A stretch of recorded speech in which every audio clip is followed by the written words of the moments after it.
आज है 24 दिसंबर 2024 दिन मंगलवार। Welcome back to Clean News MP. चलिए देखते हैं मध्य प्रदेश की 25 फटाफट बड़ी खबरों को। इससे पहले आप न्यूज को कहां से देख रहे हैं हमें कमेंट में बताना बिल्कुल ना भूलें। साथ ही हमारे फेसबुक पेज को भी फॉलो करें। फेसबुक पेज का लिंक डिस्क्रिप्शन में दिया गया है। एमपी में लाडली बहनों को 1,30,000 रुपए देने की योजना पर बड़ा अपडेट। मध्य प्रदेश में लाडली बहना योजना के रूप में महिलाओं को कई सौगातें दी जा रही हैं। प्रदेश सरकार उनके खातों में हर माह 1,250 रुपए जमा करती है। लाडली बहनों को घरेलू गैस सिलेंडर भी महज 450 रुपए में दिए जा रहे हैं। इसके साथ ही लाडली बहनों को पक्का मकान देने के लिए सरकार ने लाडली बहना आवास योजना की भी घोषणा की। इंदौर उज्जैन 4 लेन हाईवे महज 30 मिनट में कर पाएंगे बाबा महाकाल के दर्शन। मध्य प्रदेश की आर्थिक राजधानी से महाकाल मंदिर की दूरी कम हो जाएगी। इसके लिए इंदौर उज्जैन के बीच नया 4 लेन ग्रीनफील्ड हाईवे बनाया जाएगा। इस हाईवे के बनने से महाकाल मंदिर महज में 30 मिनट में पहुंच जाएंगे। सिंगस 2028 की पहले तैयारियां तेजी से चल रही हैं। इंदौर उज्जैन के बीच हाईवे बनने से 45 मिनट की दूरी महज 30 मिनट में पूरी हो जाएगी। एमपी के शहर में होगा 7वां एयरपोर्ट, डीजीसीए ने दिया लाइसेंस। मध्य प्रदेश के विंध्य को फिर से बड़ी सौगात मिलने जा रही है। डीजीसीए ने सतना एयरपोर्ट को लाइसेंस दे दिया। इसकी जानकारी केंद्रीय मंत्री ज्योतिरादित्य सिंधिया ने ट्वीट करके दी। सतना एयरपोर्ट के लिए लंबे समय से मांग चल रही थी। अब डीजीसीए का लाइसेंस मिलने के बाद सतना मध्य प्रदेश का 7वां एयरपोर्ट बनेगा। मध्य प्रदेश सरकार अंधेरे में सैकड़ों गांव हुए रोशन, 8 करोड़ों का इनाम। मध्य प्रदेश विद्युत वितरण कंपनी के अधिकारियों ने झूठी रिपोर्ट पेश करके 50-50 लाख के इनाम के साथ ही केंद्र सरकार से 250 करोड़ रुपए का अतिरिक्त अनुदान लिया। जबकि सच्चाई ये है कि अभी लाखों घरों तक बिजली नहीं पहुंची। सीएजी रिपोर्ट के हवाले से यह आरोप जबलपुर में नागरिक उपभोक्ता मार्गदर्शक मंच ने लगाया। इजराइल के मॉडल पर होगा रीवा नगर निगम का जल प्रबंधन। मध्य प्रदेश के शहरों में जल का प्रबंध करना नगर निगम का सबसे बड़ा चैलेंज रहता है। जल प्रबंधन के मामले में इजराइल नंबर 1 पर है। रीवा नगर निगम अब इजराइल के सहयोग से जल प्रबंधन का कार्य करेगा। इसे लेकर इजराइल का एक प्रतिनिधिमंडल राजधानी भोपाल में डिप्टी सीएम राजेंद्र शुक्ल के निवास पर पहुंचा और अपना प्रेजेंटेशन दिया। इस दौरान उप मुख्यमंत्री राजेंद्र शुक्ल ने कहा कि जल प्रबंधन के लिए इजराइल का नाम विश्व में विख्यात है। प्रदेश में किसी भी हालत में भ्रष्टाचार बर्दाश्त नहीं किया जाएगा। भोपाल में लोकायुक्त और आईटी की छापेमारी कार्रवाई पर सीएम मोहन यादव का बड़ा बयान सामने आया। उन्होंने कहा कि हमने आरटीओ के सभी चेक पोस्ट बंद कर दिए। प्रदेश में किसी भी हालत में भ्रष्टाचार बर्दाश्त नहीं होगा। इसमें जिस स्तर पर कार्रवाई करना है हमारी सरकार लगातार कर रही है और आगे भी करती रहेगी। इस साल इंदौर को मिली 5 ब्रिज की सौगात, नए बस स्टैंड भी बनकर तैयार।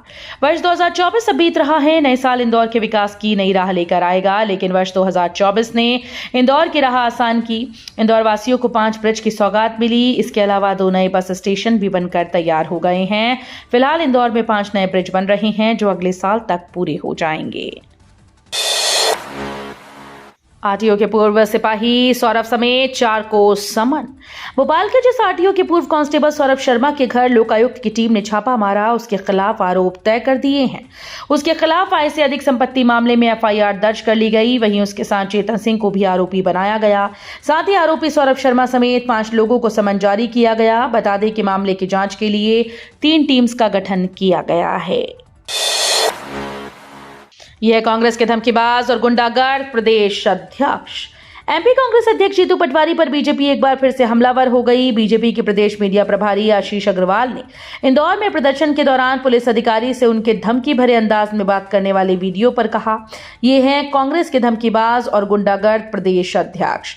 कांग्रेस में आजकल प्रतिष्ठित पद पर बैठकर स्तरहीनता की होड़ मची है। एक महिला पुलिस अधिकारी से बात करते हुए नीचता की हद पार। वेटिंग शिक्षकों ने शुरू की दंडवत पद यात्रा। वर्ग 1 के 20,000 पद बढ़ाने की मांग। भोपाल में वर्ग 1 भर्ती की दूसरी काउंसलिंग में 20,000 पदों की वृद्धि के लिए वेटिंग शिक्षकों ने दंडवत पद यात्रा का आगाज किया है। रानी कमलापति स्टेशन से शिक्षक अभ्यर्थी दंडवत मुद्रा में आगे बढ़ते हुए डीपीआई कार्यालय तक पहुंचेंगे। डीपीआई कार्यालय पहुंचकर अधिकारियों के सामने अपनी मांगे रखेंगे। जीतों को लाने से जनता का कोई भला नहीं होने वाला। शिवपुरी में कांग्रेस के पूर्व विधायक वीरेंद्र रघुवंशी ने केंद्रीय मंत्री ज्योतिरादित्य सिंधिया पर निशाना साधा है। उन्होंने कहा कि चीतों को लाने से जनता का कोई भला नहीं होने वाला। शिवपुरी की अर्थव्यवस्था खदानों और खेती पर निर्भर रहती है। रघुवंशी ने कहा कि नेशनल पार्क के चलते पत्थर खदानें सालों पहले बंद हो चुकी हैं और अब शेर आने और टाइगर रिजर्व बनाए जाने से शिवपुरी के किसानों से खेती भी छिन जाएगी। शिवराज से बहुत अलग है मोहन यादव का मिजाज, दिग्गज नेताओं के कामकाज पर दिखने लगा असर। करीब 17 साल शिवराज सिंह चौहान मध्य प्रदेश के मुख्यमंत्री रहे और पार्टी के कई दिग्गज नेताओं की उनसे नहीं पटी, लेकिन शिवराज ज्यादातर मौकों पर बैकफुट पर ही रहे, यानी जैसे भी हो सबको साध ही लेते थे। साल भर में लोगों ने डॉक्टर मोहन यादव के मिजाज को भी भांप लिया। कहा जा रहा है कि इनका अंदाज कुछ अलग है। जब तक पटती है रिश्ते पूरी ईमानदारी से निभाते हैं और नहीं पटती है तो ये बताने में भी पीछे नहीं रहते कि अब अपनी और पटने वाली नहीं है। ऐसा ही इन दिनों मध्य प्रदेश के कुछ दिग्गज नेताओं के साथ हो रहा है।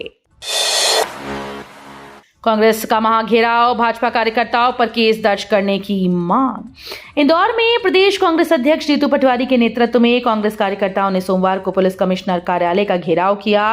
कांग्रेस का आरोप है कि भारतीय जनता युवा मोर्चा के कार्यकर्ताओं ने कांग्रेस दफ्तर पर हमला किया था, लेकिन इस मामले में पुलिस ने आरोपियों पर कोई कार्रवाई नहीं की। जीतू पटवारी ने आरोप लगाया है कि प्रदेश की पुलिस भाजपा के इशारे पर काम कर रही है। उन्होंने पुलिस को चेतावनी देते हुए कहा कि कांग्रेस कार्यालय पर हमला करने वालों पर 7 दिनों के भीतर नामजद केस दर्ज किया जाए। अगर ऐसा नहीं होता है तो 30,000 से अधिक कांग्रेस कार्यकर्ता भाजपा कार्यालय का घेराव करेंगे। युवा ने जारी किया मैं भी हूं अंबेडकर प्रोग्राम, 5 दिन निकालेंगे पदयात्रा, युवा नहीं सहेगा अपमान। अमित शाह के द्वारा अंबेडकर पर दिए गए बयान के बाद देश भर में कांग्रेस पार्टी विरोध दर्ज करा रही है। अब यूथ कांग्रेस भी सामने आ गई। इसे लेकर सोमवार को मैं भी हूं अंबेडकर पदयात्रा का प्रोग्राम जारी किया गया। धार्मिक नगरी का हवाला देकर मंदसौर में बूचड़खाने की अनुमति नहीं दी, हाईकोर्ट ने आपत्ति को किया खारिज। इंदौर हाईकोर्ट ने मंदसौर में एक व्यक्ति के द्वारा मवेशी के लिए बच्चाला खोलने के लिए मांगी गई अनापत्ति प्रमाण पत्र जारी करने का निर्देश नगर निगम के एक अधिकारी को दिया।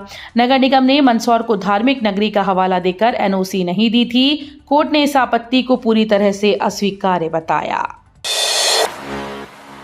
मध्य प्रदेश हाउसिंग बोर्ड में लेखापाल पद की नियमित नियुक्ति को चुनौती, याचिका पर कोर्ट ने दिए निर्देश।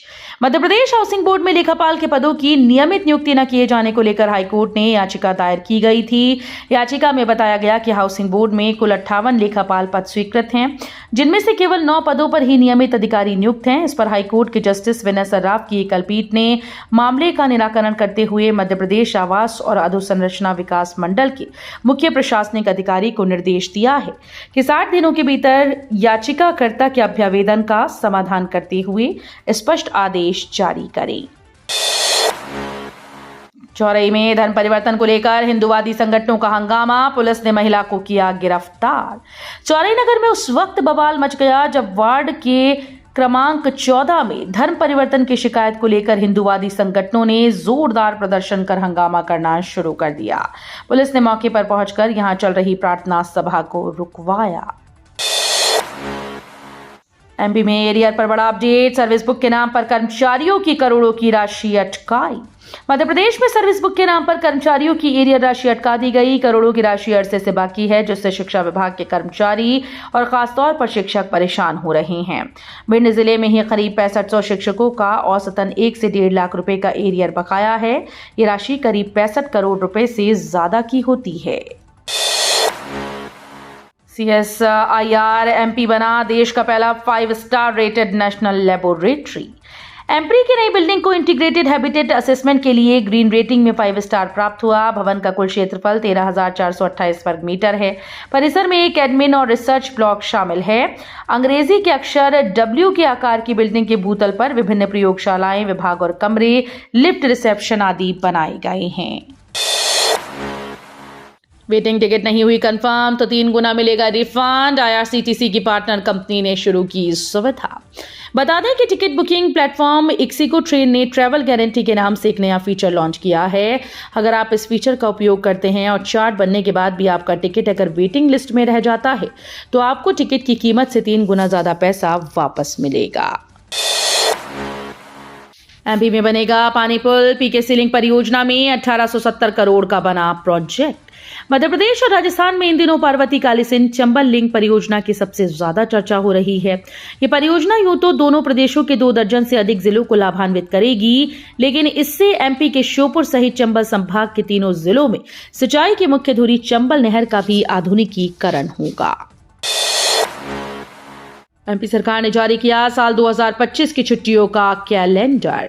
मध्य प्रदेश सरकार ने साल 2025 की छुट्टियों का सरकारी कैलेंडर जारी कर दिया है। प्रदेश सरकार ने 2025 में कुल 22 सार्वजनिक छुट्टियां और 68 ऐच्छिक छुट्टियां घोषित की। इस कैलेंडर के अनुसार ज्यादातर छुट्टियां इस बार शुक्रवार और शनिवार को पड़ रही हैं। भारत और रूस के दूतावासों पर 30 दिसंबर को कब्जा करेंगे खालिस्तानी आतंकी पन्नू की बड़ी धमकी। रूस पर भारत को रासायनिक हथियार उपलब्ध कराने का आरोप लगाते हुए सोमवार को सिख फॉर जस्टिस ने 30 दिसंबर को लंदन, ओटावा और वॉशिंगटन डीसी में रूसी और भारतीय दूतावासों पर कब्जा करने और राजनयिकों को निशाना बनाने की धमकी दी। बड़ा फैसला, 5वीं और 8वीं में छात्रों को अब किया जा सकेगा फेल।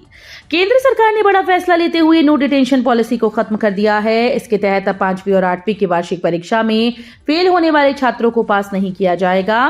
फेल होने वाले छात्रों को 2 महीने के अंदर दोबारा परीक्षा देने का मौका मिलेगा, लेकिन अगर वो दोबारा फेल होते हैं तो उन्हें प्रमोट नहीं किया जाएगा। रेलवे ने निकाली बंपर भर्ती, 32,000 से अधिक पद रिक्त। रेलवे भर्ती बोर्ड ने ग्रुप डी की बंपर भर्ती के लिए शॉर्ट नोटिस जारी कर दिया। इस भर्ती प्रक्रिया के तहत 32,438 पदों पर भर्तियां की जाएंगी। आवेदन प्रक्रिया 23 जनवरी 2025 से शुरू होगी। इच्छुक उम्मीदवार बोर्ड की आधिकारिक वेबसाइट पर नोटिस चेक कर सकते हैं। उम्मीदवारों की आयु सीमा 1 जुलाई 2025 तक 18 से 36 साल के बीच निर्धारित की गई है। तो ये थी आज की 25 फटाफट बड़ी खबरें। अगर आपको न्यूज पसंद आई हो तो वीडियो को लाइक और शेयर जरूर करें। धन्यवाद।